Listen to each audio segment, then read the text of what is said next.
வணக்கம், welcome back to screen time with நீங்க என்ன படம் ரிவ்யூன்னு பார்த்தீங்கன்னா டாக்ஸிக்.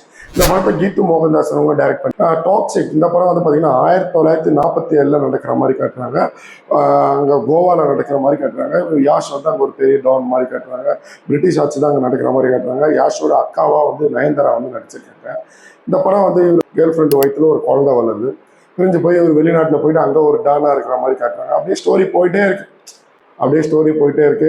ஆனால் எதை நோக்கி போகுதுன்னு கேட்காதீங்க, எதை நோக்கியே போகுது. அப்படியே படம் வந்து அங்கே இப்போ வெளிநாட்டில் வந்து இன்னொரு ஹீரோயினோட கனெக்டர் ஆகுறாங்க. அப்படியே ஹீரோயினா பாஞ்சு போயிட்டே இருப்பார்.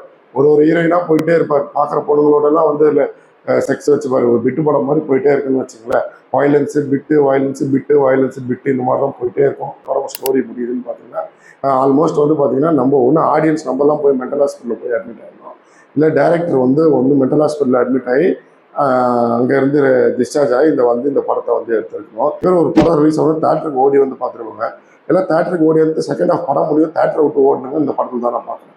அந்த அளவுக்கு வந்து படம் மேக்கிங் வந்து இருந்தது. ஒரு ஸ்டோரி வந்து ஒரு கன்ஃபியூஷனாகவே இருக்கும். டேரக்டருக்கு இந்த மாதிரி நடந்ததா, இது என்ன ஸ்டோரி, இது அவங்களோட குடும்ப ஸ்டோரியா, இது என்ன கண்ட்ராவி ஸ்டோரின்னு இந்த படம் தெரியல.